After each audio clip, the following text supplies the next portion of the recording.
বাপেরা মনে রেখে দিও, আল্লাহ পাক ছাড় দেয়, ছেড়ে কিন্তু কখনো কাউকে দেয়নি। ছাড় দেয়, ছেড়ে দিয়েছে কাউকে? এই জমিনের উপরে ফেরাউনকে আল্লাহ পাক ছাড় দিয়েছিল। ফেরাউন নিজেকে খোদা দাবি পর্যন্ত করে ফেলেছিল।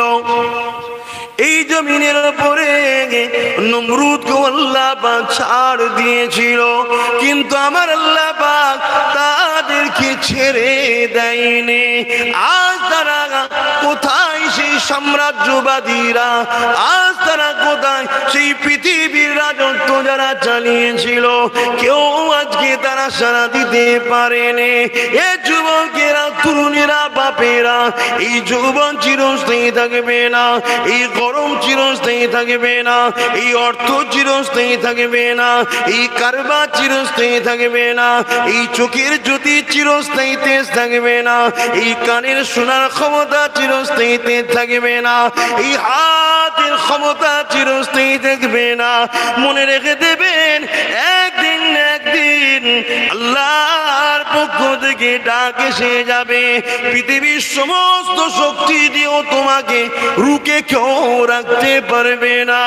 এমন করে তোমার মৃত্যু হয়ে যাবে, শরীরটা জমিনের উপরে পড়ে থাকবে। মানুষ তখন বলবে, লাশটা নিয়ে আসো। খাটিয়া করে নিয়ে ওই কবরের জমিনে শুইয়ে দেবে। ওই কবরের জমিনে তোমার খেয়ে আসবে গো? কেউ আসবে না। ওই কবরের জমিনে আসবে তোমার আমার নেতা মুহাম্মদ রাসূল তাশরীফ আনবে।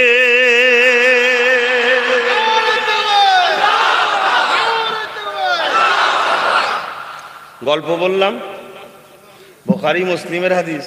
আমার রাসূল তাশরীফ আনবে। রাসূলকে নেতা বলে যারা মানো না বা মানে না, ওই কবরের রাসূলকে দেখে চিনতে পারবে তো? কথা বলছেন না কেন? দুনিয়ায় যারা রাসূলকে নেতা বলে মানে, কবর থেকে শুরু তাদের পুরস্কার দেওয়া। ওইখানে তার রাসূলকে চিনবে কি না চিনবে সে তো অবশ্যই চিনতে পারবে। রাসূল বলবে, ফেরেশতা আমার গোলাম ছিল, আমি মুহাম্মদ সাক্ষী দিচ্ছি। জোরে বলুন আল্লাহ যেন ওই রাসূলের গোলাম হিসাবে আব্বাস সিদ্দিকীকে আল্লাহ কবুল করেন, আপনাদেরও যেন কবুল করেন। বলুন আমিন। এক গোলাম কখনো আর এক গোলামের বিরুদ্ধে ষড়যন্ত্র করে? হ্যাঁ, যারা রাসূলের গোলাম হবে। কেন? আমার নবী বলেছে, মুমিন একটা শরীর, দেহর নাই। মুমিন একটা দেহর নাই। তোমার দেহর কোনো একটা জায়গায় যদি আঘাত হয়, পুরো শরীর কষ্ট পাবে না? পাবে না? সাড়া দিতে হবে। মাথায় আঘাত হলে পুরো শরীর কষ্ট পাচ্ছে, পায়ে আঘাত হলে পুরো শরীর কষ্ট পাচ্ছে। রাসূল বলছে, মুমিন। মুমিন কি জানেন তো? আবার কি গো, মুমিন কি জানেন তো? আমার তো অনেকে বলে আমি মুসলমান। বেশক সবাই মুসলমান, বেশক সবাই মুসলমান, কিন্তু মুমিন কে? যে জানের থেকে বেশি আল্লাহ রাসূলকে ভালোবাসে, সে হলো মুমিন। জোরে বলুন সুবহানাল্লাহ। একটা জায়গায় 1 কোটি টাকা, বন্ধ করো গো মাইকলা। একটা জায়গায় 1 কোটি টাকার ব্যাপার আছে, 10 কোটি, 20 কোটি, 100 কোটি টাকার ব্যাপার আছে। আমার একবেলা খাওয়া হয়, আর একবেলা খাওয়া হয়নি। আমার আল্লাহ পরীক্ষা নিচ্ছে। 100 কোটি টাকা আছে, কিন্তু এই টাকাটা আল্লাহর বিরুদ্ধে যাচ্ছে। নেওয়াটা আল্লাহ পছন্দ করে না। মুমিন যে হবে সে কি করবে ভাই বলুন? মুসলমান যে হবে সে নিতে পারে, কিন্তু মুমিন 100% নেবে না। এইটা হলো মুমিন আর মুসলমানের মধ্যে পার্থক্য। কথা বুঝে আসছে না? না, মুসলমান তো সবাই, পৃথিবীতে প্রতিটা মানুষ মুসলমান। জন্মসূত্রে প্রত্যেকেই হলো নিজেকে আল্লাহর উপরে সঁপে দিয়েছে, কিন্তু মুমিন বাপেরা, নওজওয়ানেরা মন দিয়ে আলোচনা শোনেন, বোঝার চেষ্টা করেন। এর পূর্বে অনেকবার এসেছি, আবারও আসলাম। এই জমিনে যতদিন আল্লাহ বাঁচিয়ে রাখবে, আল্লাহ নবী দ্বীন ইসলামের কাজ করে যাব, আল্লাহর পক্ষে কথা বলে যাব। এ নওজওয়ান তরুণেরা, এ নবী পাকের প্রেমিকেরা, এই নিঃশ্বাসের কোনো বিশ্বাস নাই। জমিন তোমাকে একদিন কিন্তু তার বুকের মধ্যে নিয়ে নেবে, ওই জায়গায় কেউ আসবে না। জমিনের উপরে যে রসুলকে ফলো করে চলেছে, অর্থাৎ যার চলনে চলনে রসুল ছিল, যার কথাই কথাই রসুল ছিল, যার কারবারে রসুল ছিল, ব্যবসায়ী রসুল ছিল, যার সংসারে রসুল ছিল, নামাজে রসুল ছিল, রোজাতে রসুল ছিল, হজে রসুল ছিল, যাকাতে রসুল ছিল, সংসার জীবনে রসুল ছিল। এক কথায় নামাজ যখন পড়েছে নবী যেভাবে পড়তে বলেছে, রোজা যখন রেখেছে নবী যেভাবে বলেছে, হজ যখন করেছে নবী যেভাবে বলেছে, যাকাত যখন দিয়েছে নবী যেভাবে বলেছে, সংসার যখন করেছে রসুল যেভাবে বলেছে, কন্যার বিবাহ যখন দিয়েছে রসুল যেভাবে দিয়েছে, নাতিপুতিদেরকে আদর করেছে রসুল যেভাবে করেছে। এক কথায় জিন্দেগিটা তোমার হবে রসুলের কথা অনুযায়ী। তোমার এমন করে ধর্মীয় নীতি, তোমার রাজনীতি, তোমার অর্থনীতি, তোমার পরিবেশ নীতি, তোমার রাষ্ট্রনীতি, সব কিছুই তোমাকে অন্য কাউকে দেখে করলে হবে না, তোমাকে মুহাম্মদ রাসূলকে দেখে শিখতে হবে। তুমি ব্যবসা করবে, আমি মারওয়াড়িকে দেখি, হবে না। তুমি ইমানদার হও, রসুলকে দেখো। পৃথিবীর বলে সাকসেসফুল তো মদিনাওয়ালারা, ঠিক না বেটি? হ্যাঁ, পৃথিবীর বুকে সাকসেসফুল তো উসমান গনি, তার মতো বড় ব্যবসায়ী, বড় ধনী পৃথিবীতে কে হয়েছে? হ্যাঁ, রাসূল থেকে শিখেছে। তুমি রাষ্ট্র চালাতে চাও, কে কোন কাকে দেখছে দেখলে হবে না, তোমাকে মুহাম্মদ রাসূলকে দেখতে হবে। জোরে বলুন সুবহানাল্লাহ। তুমি সংসার করতে চাও, অনেক লোকের সংসার আছে, অনেক ধর্মগুরুদের অন্যান্য ধর্মের বিবাহ শাদী আছে, ওসব তোমায় দেখলে হবে না। তোমার স্ত্রীর সঙ্গে কেমন সম্পর্ক থাকবে, কতটা অধিকার তাকে দিতে হবে, তোমার রাসূল থেকে শিখতে হবে। জোরে বলুন সুবহানাল্লাহ। আমি বুঝাতে পারছি তো? এইটা বলা হয় নেতা মানা। আজ দুনিয়ায় যেমন কিছু লোক রসুল ছেড়ে দিয়ে অন্য নেতাদেরকে মানে, দেখুন তারা তাদের নেতাকে মানছে কিভাবে। সেই নেতার জন্যই বন্ধুত্ব করে, সেই নেতার জন্যই মারপিট করে, সেই নেতার কেউ জয়গান গাইলে তার সাথে মেশে, সেই নেতার জয়গান না গাইলে তাকে মারার জন্য ঘোরে। এরম সমাজে আছে না? নাই। তারা যদি তাদের নেতাকে মানতে পারে স্বাধীনভাবে, তার কাছে তার নেতা তার স্বাধীন। তুমি যদি ইমানদার হও, তোমার নেতা যদি মুহাম্মদ রাসূল হয়, তাহলে তুমি কেন স্বাধীনভাবে বুক ফুলিয়ে বলতে পারছো না যে মুহাম্মদ রাসূলের গোলাম? আমি কাউকে চিনি না, আমার মডেল আব্বাস সিদ্দিকী নয়, আমার মডেল কোনো পীর সাহেব পীরজাদা নয়, আমার মডেল কোনো নেতা লিডার নয়, আমার মডেল হলো আমিনাল্লাহ মুহাম্মদ রাসূল। জোরে বলুন সুবহানাল্লাহ। এই পৃথিবীতে অনেক মডেল এসেছে, এই পৃথিবীতে অনেক বাদশা এসেছে, এই পৃথিবীতে অনেক সাইন্সা এসেছে, এই পৃথিবীতে অনেক এসেছে, কারো সম্বন্ধে আমার আল্লাহ এই কথা বলেন, ইন্নাকা লাআলা খুলুকুল আযীম। হে মুহাম্মদ, আমি মালিক বলছি, তোমার থেকে উত্তম চরিত্রওয়ালা কেউ নেই। জোরে বলুন সুবহানাল্লাহ। আমার জীবনের প্রত্যেকটা নিঃশ্বাস, প্রত্যেকটা মাকসাদ, প্রত্যেকটা টার্গেট, প্রতিটা মুহূর্ত রাসূল থাকবে। ব্যবসা করবে, এই ব্যবসাটা রাসূল করতে নিষেধ করেছে না? করতে নিষেধ করেনি। যদি নিষেধ করে থাকে, না ভাই অনেক প্রফিট হতে পারে, আমি করবো না, আমার নেতা মানা করেছে, এটা হলো মানা। ভুল বলছি নাকি? এখানে হাফেজ সাহেব মহাসাহেবরা রয়েছে, একটু সাক্ষী দেবেন। আল্লাহর কোরআন কি বলছে? কুল ইন কুনতুম তুহিব্বুনাল্লাহ ফাত্তাবিউনি ইউহিব্বুকুমুল্লাহ। আছে না নাই কোরআনে? ইমাম সাহেব আছো তো নাকি? আরো হাফিজ সাহেবরা রয়েছে, এই ভাই বসে রয়েছে, আছো তো কোরআন শরীফে? আলহামদুলিল্লাহ, এই তো এনে রয়েছে। বড় কাফলাম কুল, শোনো আমার সোনার ভাইরা, সব গরম কেটে যাবে, সব গরম। আব্বাস সিদ্দিকীর এই চিৎকার থাকবে না, শুধু রুটা বেরিয়ে যাবে। কেউ যদি চোখ চেয়ে থাকি মুড়ে দেয়, মুড়বে না, এইভাবেই রয়ে যাবে। কথা বুঝছেন না, বোঝেন না? কেউ যদি তুলে নিয়ে যে কাঁধে করে মাটি মঞ্জিল করে হবে, না হয় ওইভাবেই পচে গলে ধরকে সব শেষ, সব ঠান্ডা ভাব।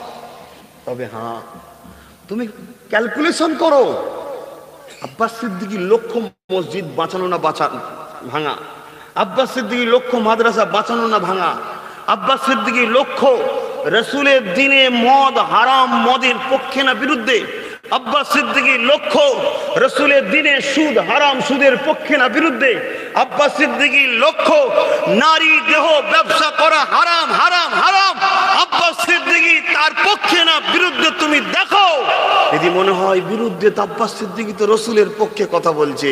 আর যদি পক্ষে হয়, তাহলে আব্বাস সিদ্দিকী তো ইবলিসের পক্ষে। যতই পীরের বেটা হোক, তো কি হয়েছে, তাকে সাপোর্ট করা যাবে না। কথা বুঝছেন না, বোঝেন? এটাই তাকিদা। কেন? আমার নেতা, আমার রসুল আগে যেটা করেছে সেটা করতে হবে। রসুলের মধ্যে নেই তো স্লাট সাবি হোক, আমি চিনি না তাকে। আমেরিকার প্রেসিডেন্ট, 5 পয়সা দাম নেই, কি হয়েছে প্রেসিডেন্ট? তো আল্লাহকে প্রেসিডেন্ট করে 5 বছর পর ধরে ছুঁড়ে ফেলে দেবে, ঠিক না বেডিক? কিন্তু ওই আপনার উলসানিতে ওই সফেদা তলায় একটা লোক ছিঁড়া ফাটা কাপড় পরে একটা থালালে বসে আছে। আল্লাহকে নাম সে 1 রুপিয়া দে দে বাবা, গরিব মানুষ বসে, বুঝাবার জন্য বলছি।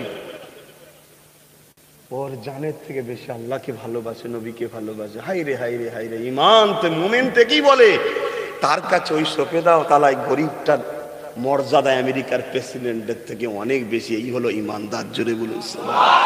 কারণ এর কাছে এমন একটা দৌলত আছে, যে দৌলতটা ফেরাউন পায়নি, যে দৌলতটা নমরুদ পায়নি, যে দৌলতটা সাদ্দাত পায়নি, যে দৌলতটা আমার দেশের প্রেসিডেন্ট পায়নি, যে দৌলতটা আমেরিকার প্রেসিডেন্ট পায়নি, সেই দৌলতটা ওই ভিখারির কাছে, গরিবের কাছে আছে। ওই দৌলতটা হলো জান্নাতে যাবার ভিসা, জোরে বলুন সুবহানাল্লাহ। কেন আমেরিকার প্রেসিডেন্ট জানে না 1 ঘন্টা থাকতে পারবো কি? কেউ জানে না। নিঃশ্বাস ফুরিয়ে গেলে সব শেষ। কিন্তু এর নিঃশ্বাস ফুরাবার পরে এর কাজ শুরু হলো। এবারে কি এর কাজ শুরু?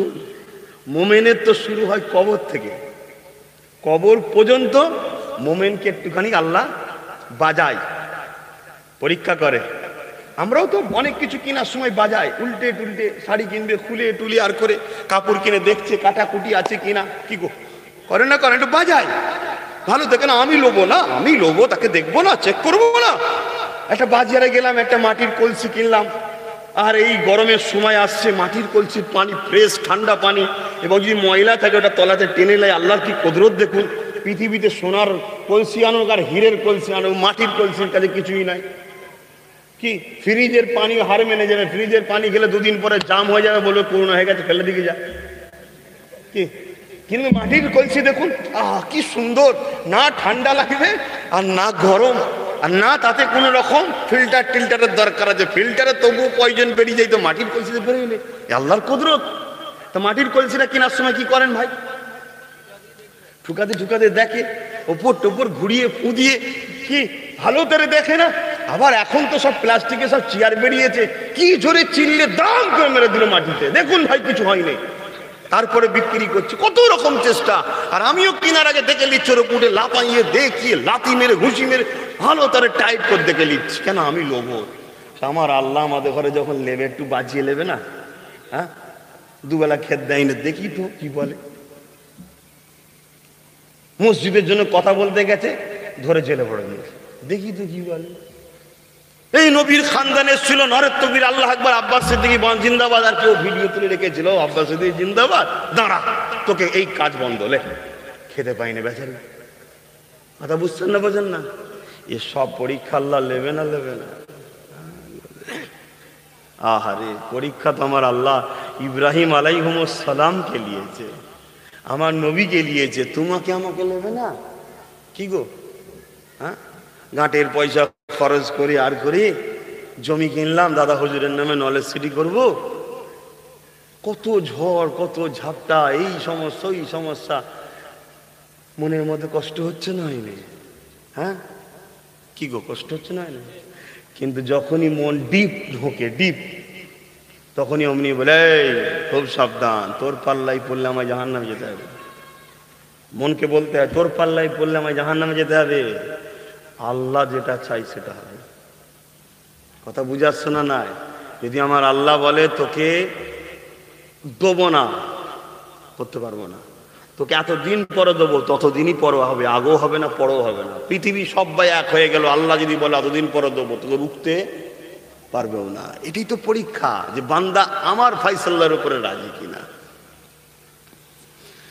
আব্বা জান হযরত ইব্রাহিম আলাইহিস সালামের একটা কথা বলি, এ যুবকেরা, তরুণেরা, বাপেরা, আব্বা জান হযরত ইব্রাহিম আলাইহিস সালামকে আল্লাহ পাক পরীক্ষা নিয়েছিলেন।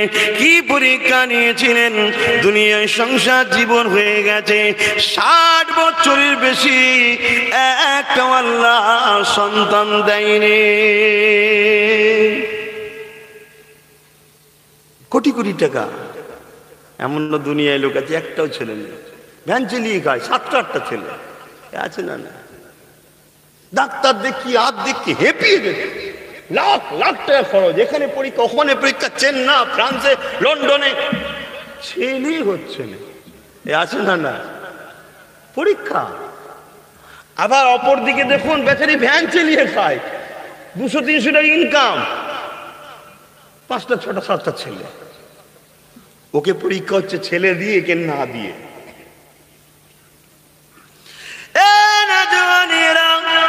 হযরত ইব্রাহিম আলাইহিস সালামের একটা কথা বলি, কি গো, বাপের কথা একটু শুনবে, কেননা তিনি আমাদের পিতা হন, মুসলিম জাতির পিতা।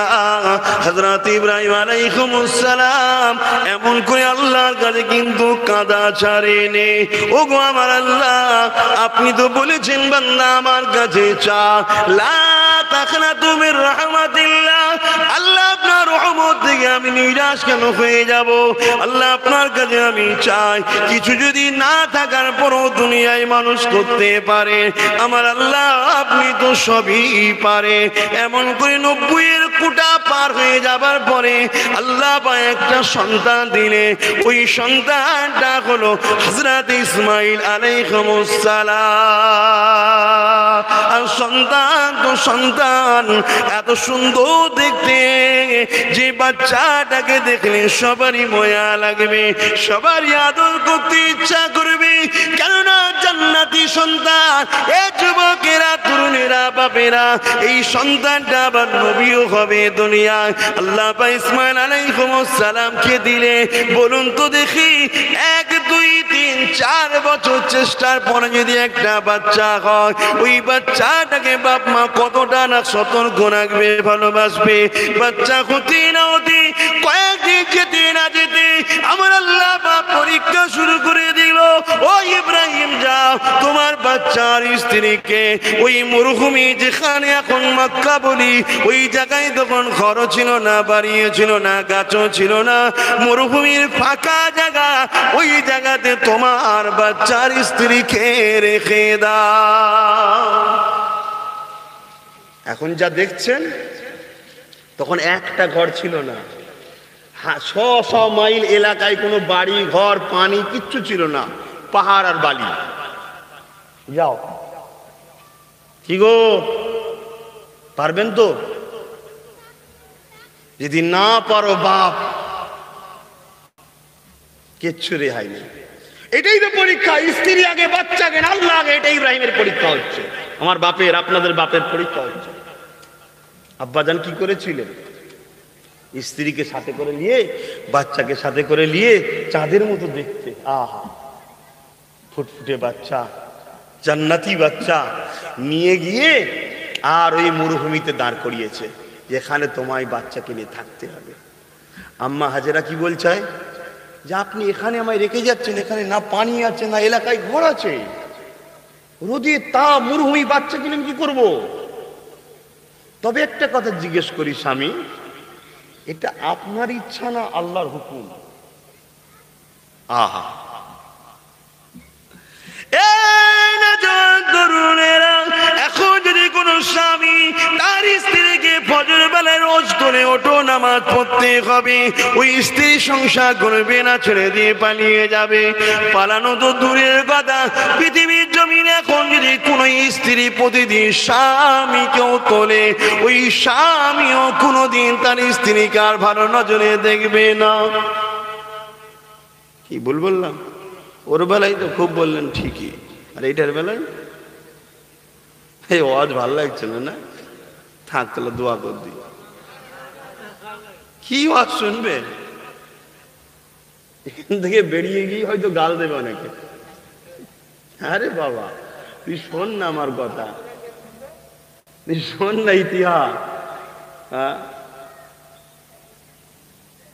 রাত্রির বেলায় চুপি চুপি এসে ইমামে হোসাইন হুজুরের পাশে বসে কোরআন তেলাওয়াত শুনছে, হুজুর হুজুর করছে। পরের দিন দেখা যাচ্ছে ওইখানে তরওয়ালে হোসাইনকে মারে বলে দাঁড়িয়ে আছে।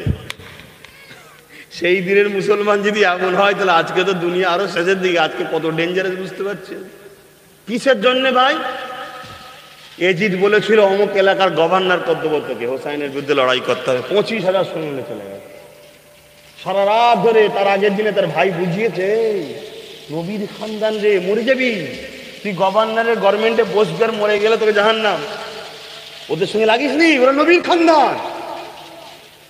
দরবারে এসে বলেছে না আমি পারবো না হোসাইনের বিরুদ্ধে। বলছে তোমাকে যে গভর্নর করছি তার যে দরখাস্তটা দিয়েছি অ্যাপয়েন্টমেন্টটা, ওই চিঠিটা দিয়ে দাও। বলছেন না আমি যাব। শুনছেন ভাই? লোভ লোভ লোভ। কি এটা? লোভ। এই লোভটাকে যে সামলাতে পেরেছে সে তো আল্লাহর ওলি। আর এই লোভটা চারটিখানি ব্যাপার নয়, বলতে খুব মজা লাগে। আব্বাস সিদ্দিকও বলছে মজা লাগছে, তোমারও শুনতে মজা লাগছে। পরিস্থিতিতে মানুষকে এমন জায়গায় পৌঁছে দেয়। কিন্তু হ্যাঁ, যদি আমরা চেষ্টা করি, 10 বার ভুল করছিলাম সেটা কমসে কম 5 বার হবে, 5 বার পরিবর্তন হয়ে যাবে। ঠিক না? ঠিক। আগামী দিন দেখবেন 10 বারই আর ভুল হচ্ছে না, কিন্তু আমরা চেষ্টা করছি না। তো চেষ্টা করুন একটু নিজের নফসের সঙ্গে লড়াই করার। নফস বলবে, নফস বলবে, কথা বুঝে আসছে? দেখ রে বাবা কার বাচ্চা কাঁদছে, দেখ রে বাবা। আহা, আল্লাহ রসুল বাচ্চাদেরকে খুব পছন্দ করতেন, আর ফুলকে আর খুশবুকে রসুল পছন্দ করতেন। জোরে বলুন সুবহানাল্লাহ। এই যে দেখবেন আমার অমুসলিম ভাইয়েরা, বিশেষ করে হিন্দু ভাইয়েদের দেখবেন বাড়িতে গেলে কত সুন্দর বাড়ির সামনেটা ফুলের বাগান থাকে, ছোট্ট জায়গার উপরে বাড়ি, ফুলের বাগান দেখবেন।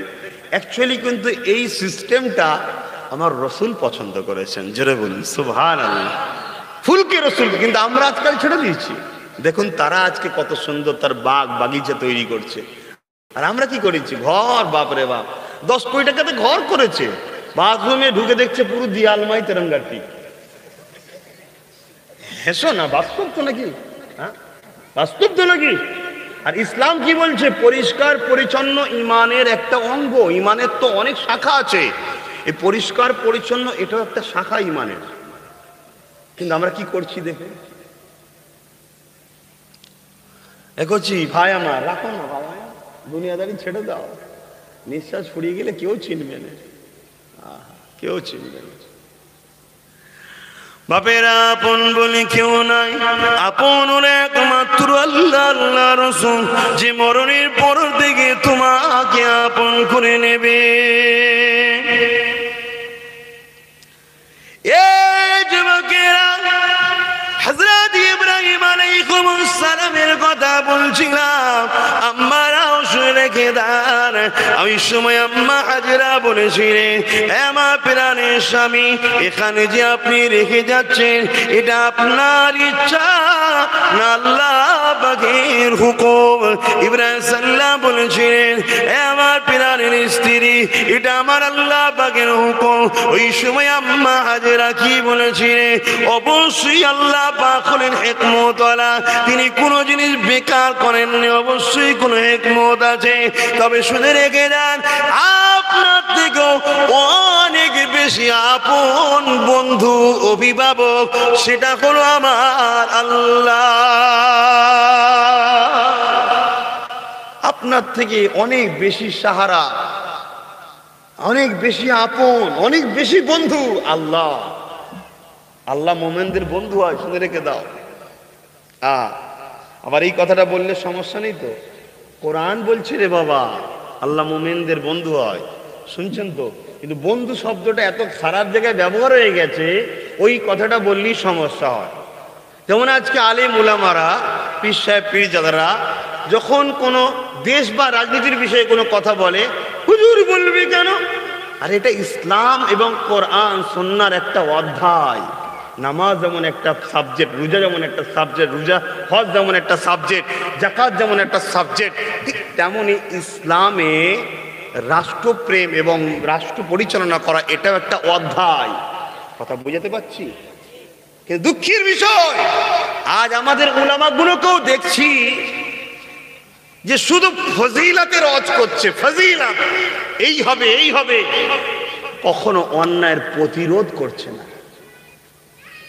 আচ্ছা, আল্লাহর দিন একদিকে যেমন ন্যায়কে প্রচার করো, অন্যায়কে প্রতিরোধ করো, এটা হলো আল্লাহর দিনের নাম। আজ যদি সবাই উলামারা অন্যায়ের প্রতিরোধ করত, যে নারী মায়ের জাত, তাদেরকে লাইসেন্স দিয়ে শরীর বিক্রি করার জন্য নোংরা জায়গায় পাঠানো যাবে না, সমস্ত উলামারা যদি প্রতিরোধ করত, তাহলে এই সমাজ বাঁচত। কথা বুঝছেন না? বোঝেন না? যাক বাবা, বেশি বুঝিয়ে আর লাভ নেই, কেন গজব আসার সময় হয়ে গেছে। বেশি না, 2-3 বছর ওয়েট করে সব বুঝতে পেরে যাবে, হাড়ে হাড়ে তোমরা বুঝবে। যদি বলেন আপনি বুঝবেন না, হাই দেখেন কানার কি বারাত কি বাদিন, কানার কি বারাত কি বাদিন, আমি তো এখনো হাড়ে হাড়ে বুঝছি রে বাবা। আর কালকে নতুন করে কি বুঝবো? যে লোকটা রোজ শুকিয়ে থাকে, দুনিয়ায় যদি খরা হয় ওই লোকটার কোনো অসুবিধা আছে? কিন্তু খরার আগে থেকেই শুকিয়ে ছিল। কিন্তু যে লোকটা দুনিয়ার লোকের লুটে এই পর্যন্ত রোজ খেত, ওর কি দশা হবে সেটা শুধু ভাবছি আমি। কথা বুঝছেন না? বোঝেন না? হ্যাঁ, যে রোজ ন্যায়ের পক্ষে কথা বলার জন্য গাল খায়, হুমকি খায়, থানায় যায়, ভাই তাকে নিয়ে তো সমস্যা নেই, ওর তো লাইন রোজ হচ্ছে। কিন্তু যে লোকটা পাওয়ারের জোরে, টাকার জোরে মস্তানি করে বেড়াচ্ছিল, ও যখন কালকে বেড়ি পড়িয়ে নিয়ে যাওয়া হবে, এইটা দেখে আশ্চর্যের বিষয় না? ওইটা বুঝাচ্ছি। আব্বা জান হযরত ইব্রাহিম আলাইহিস সালাম এইভাবে আম্মা জানকে রেখে দিয়ে চলে এলো। বাপেরা, পৃথিবীর জমিনে যে পরীক্ষা নবী আলাইহিস সালামদেরকে আল্লাহ নিয়েছে, ওই পরীক্ষা যদি আমাদেরকে নাই, ঈমান বাঁচানো বড় মুশকিল হয়ে যাবে। এ যুবকেরা, তরুণীরা, বাপেরা, হযরত ইব্রাহিম আলাইহিস সালাম এইভাবে একটা বছর কেটে যায়। আল্লাহ পাক কখনোই ইজাজতটা দেয়নি যে তুমি তোমার স্ত্রীর কাছে যাবে। এক বছর হয়ে যাবার পরে আল্লাহ পাক ইজাজতটা দিল, আপনি যান, দূর থেকে বাচ্চাকে দেখবেন, কাছে যাবেন না। আরে পরীক্ষা কাকে বলে দেখো, দূর থেকে উটের পিঠে, ঘোড়ার পিঠে বসে দূর থেকে বাচ্চা চলতে লেগেছে, আর ইব্রাহিম আলাইহিস সালাম দূর থেকে দেখতে লেগেছে। একবারও ঘোড়া থেকে নামলো না, আর যতক্ষণ সময় দিয়েছিল ততক্ষণ দাঁড়িয়ে দাঁড়িয়ে দেখলো। আল্লাহ পাকের হুকুম হয়ে গেল, এ যুবকেরা আবার সঙ্গে সঙ্গে ফিরে এলো। এই পৃথিবীর জমিনে বলুন তো দেখি, এইভাবে আল্লাহকে রাজি করতে কি পারবেন? বুঝতে পারছেন মাইকের আওয়াজ? 1 বছর, হাজার চেষ্টা করে 90 বছর পরে একটা বাচ্চা, 90 বছর বয়সের পর, তাকে আবার সেই বাচ্চা যার পুরো শরীর থেকে নূর চমকাচ্ছে, রেখে দিয়ে এসেছে। 1 বছর পর যদি ইজাজত হয়েছে, কাছে যেতে পারবে না, দূর থেকে দেখছে। শুনছেন ভাই, কি পরীক্ষা? বুঝছেন? আল্লাহ বাজাচ্ছে, তোমায় আমায় বাজাবে না?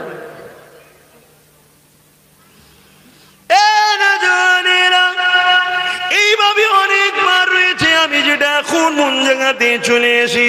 এইবারে আল্লাহ বা হুকুম করে দিল, এই ইব্রাহিম, তোমার বাচ্চাকে আমি আল্লাহ আমার রাস্তায় কুরবানি করে দাও।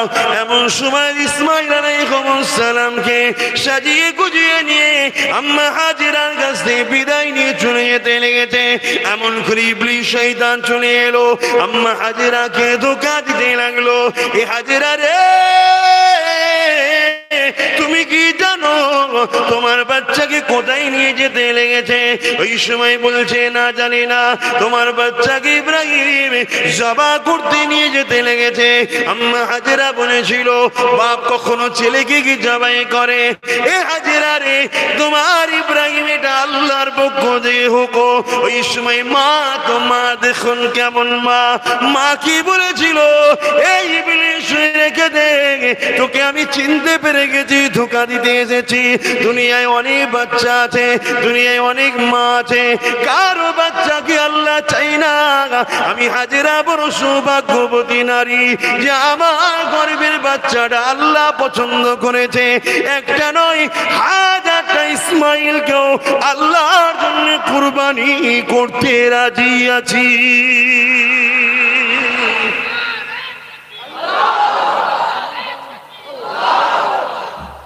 আবার কারো শুকনো দরদ হচ্ছে না তো কি মারে?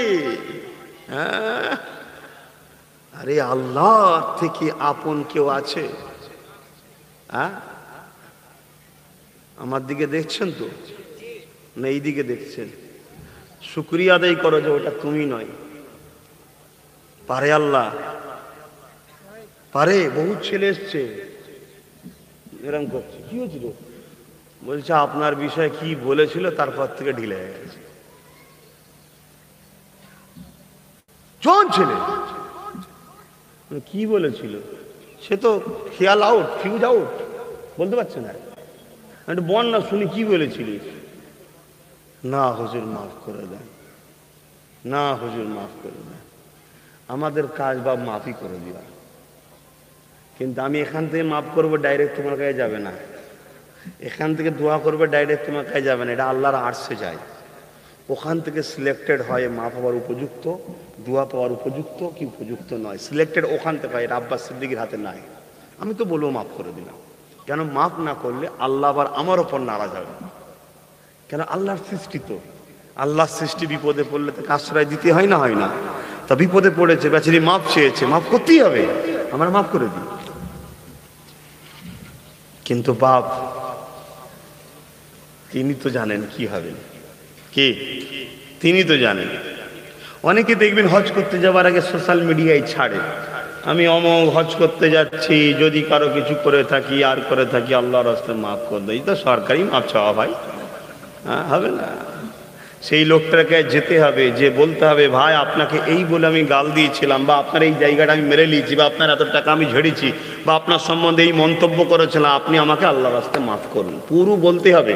যদি লোক সমাজে সে বলে থাকে কারো বিষয়ে, লোক সমাজে তাকে যে মাপ চাইতে হবে। ভাই শুনছেন তো? ওকে ওর মতো করতে দাও না, ভালোবাসে, এখানে আশ্রয় পাই বলেই তো করছে। যদি জানতো হুজুর আশ্রয় দেবেন, ও আসতো নাকি? ও সবই বোঝে, কথা বুঝে আসছে না? তাহলে ওকে ওর মতো করতে দাও, তুমি এদিকে খেয়াল রাখো না। আল্লাহকে শুকরিয়া আদায় করো যে আল্লাহ আমাদেরকে এইটুকু বোধ শক্তি দিয়েছে যে ওই রকম করতে না এখানে, তাও শুকরিয়া আদায় করো। একটা ছোট্ট উপমা দিচ্ছি বুঝাবার জন্যে। ভাই আমরা টাকা ইনকাম করতে গিয়ে নামাজ, রোজা, মা বাপের খেদমত, স্ত্রীর ভালোবাসা, স্ত্রীকে সময় দেওয়া, সব কিছু ছেড়ে দিয়ে বসে আছি। ভুল বলছি? বাচ্চাকে ভালোবাসা, বাচ্চার সঙ্গে সময় দেওয়া, বাচ্চার সঙ্গে সময় দিতে হয় জানেন? বাচ্চার সঙ্গে যত সময় দেবেন জানেন, বাচ্চা তত আপনার সাথে লেওয়াট, মানে কি বলে ওটাকে, আপনার ক্লোজ হবে, আপনার মুখাপেক্ষী হবে। আর একটা কথা বলে দিই, বিশেষ করে যুবকগণ তো মসজিদে যাবে, আল্লাহ আলাম, আল্লাহ ভালো জানে, কমসে কম দাদা গুণ আর নানা গুণ, নাতি পুতা গুণকে মসজিদে নিয়ে যাও। এখন থেকে যখনই যাবে বাচ্চাটার হাতটা ধরে মসজিদে নিয়ে যাও। ওই বাচ্চাটাকে নিয়ে যাবে না যে বাচ্চাটা এতটুকু জ্ঞান নেই যে কাপড়ে পেশাব করতে হয়, নেই, কাপড়ে পেশাব করে ফেলবে, ওই বাচ্চাটাকে নিয়ে যাবে না। পেশাব করলে যেন বলতে পারে, বা বাইরে গিয়ে পেশাব করতে এটুকু জানে। এই বয়সের বাচ্চা হয়ে গেলেই মসজিদে নিয়ে যাও। 6 বছর বয়সে, 7 বছর বয়সে, 8 বছর বয়সে, 9 বছর বয়সে, এই 4 বছর যাচ্ছে, 10 বছর পরে থেকে আর তোমায় নিয়ে যেতে হবে না। ও দেখবে তোমায় বলবে না না সময় হয়ে গেছে। আর এই যে সিলসিলা চলতে থাকবে, ও যতদিন বাঁচবে ঠিক নামাজের সময় এলে ও দিল চাইবে কিছু একটা কাজ আমার এই সময় আছে, করতে হবে, অটোমেটিক দেখবে মসজিদে যাচ্ছে। জোরে বলুন সুবহানাল্লাহ। তাহলে আমাদের বাচ্চাগুলো নামাজি হবে, আল্লাহকে রুকু দেবে, সেজদা দেবে, আবার কারবার ব্যবসা বাণিজ্য করলো, দুনিয়াও করলো, আখিরাতও করলো, জান্নাত চলে গেল। তাই বাচ্চাগুলোকে নিয়ে যাবে। এবার যদি বলো যে মসজিদে গিয়ে হয়তো ঝগড়া করে, মারপিট করে, যা খুশি করুক, গুণা তো নেই, তোমার অত টেনশন কেন? হ্যাঁ, আমরা নামাজ পড়ি, ঘাড়ে উঠে পড়ে, কি হয়েছে? লাফালাফি করুক, ঘাড়ে উঠুক, ছুটুক, যা খুশি করুক, গুণা তো নেই। কথা বুঝে আসছে না? তোমার অত টেনশন কিসের? আহারে, আমার রসুল যখন সেজদাই পড়তো, হাসান হোসেনকে নবীর পিঠে উঠে বসে পড়তো। আর নবী পাক সাল্লাল্লাহু আলাইহি ওয়াসাল্লামের বাবরি চুল ছিল। আজানটা হয়ে যায়, জামাত কটায়? 4:10।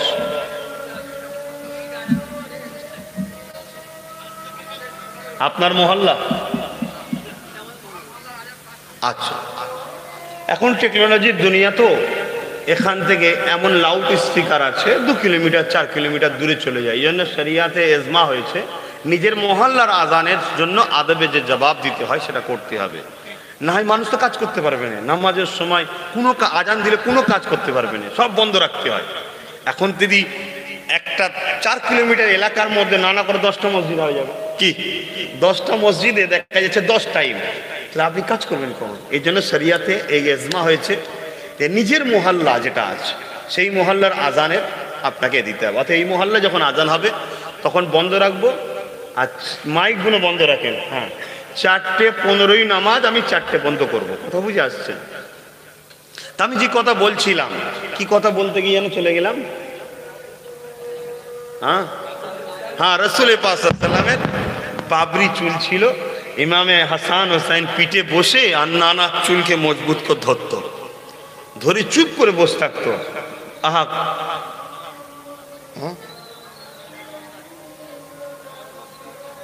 আজানটা হয়ে যায়।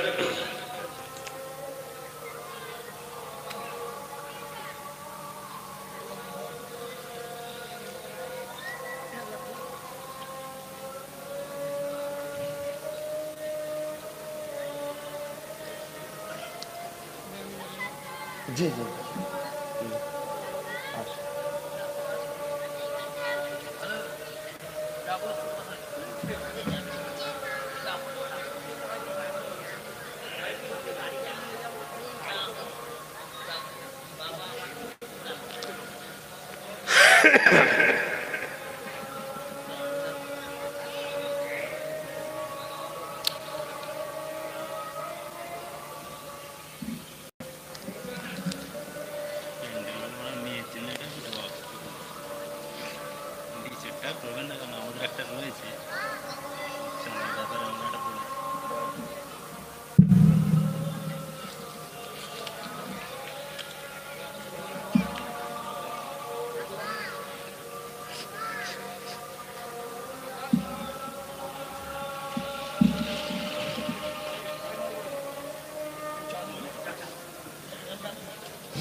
اللهم رب حمد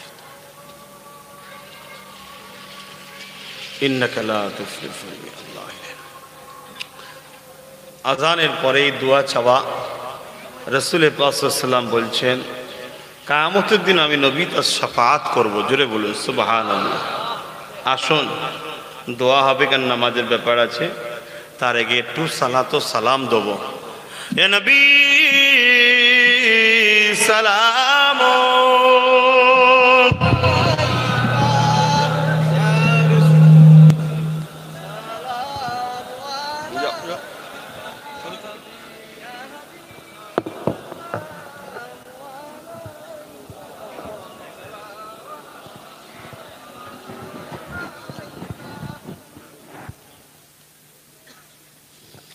আমি কাউকে জোর করলাম?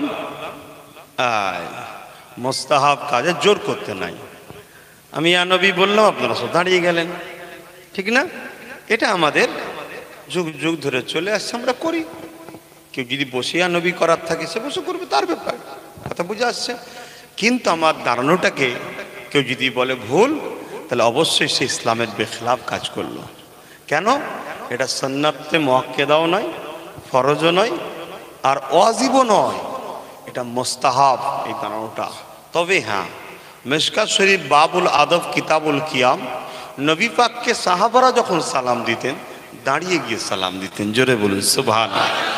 হযরতে ওয়াইস কারনির কাছে আমার রসুল যখন জুব্বা মোবারকটা দিয়েছিলেন, হযরতে উমর ফারুক যখন নিয়ে গেলেন, হযরতে আলী নিয়ে গেলেন, ওয়াইস কারনি একটা পাথরের উপরে বসেছিলেন। যখন জানতে চাইলেন আপনারা কে, পরিচয় দিল ইনি আমিরুল মোমিনিন, অর্ধেক পৃথিবীর খলিফা হযরতে উমর, আর আমি হযরতে আলী। সঙ্গে সঙ্গে সঙ্গে সঙ্গে দাঁড়িয়ে গিয়ে সঙ্গে সঙ্গে সালাম দিল। জোরে বলুন সুবহানাল্লাহ। তাহলে কিভাবে দিল? দাঁড়িয়ে দিল না বসে দিল? দাঁড়িয়ে সালাম দিল। তাই দাঁড়িয়ে সালাম দেওয়া কি সুন্নাতে সাহাবা। আমার রসুল পাক সাল্লাল্লাহু আলাইহি সাল্লাম যখন তিনার বেটি ফাতেমার ঘরে যেতেন, আমার রসুলকে দেখে ফাতেমা হুজুর দাঁড়িয়ে যেতেন, দাঁড়িয়ে গিয়ে সালাম দিতেন।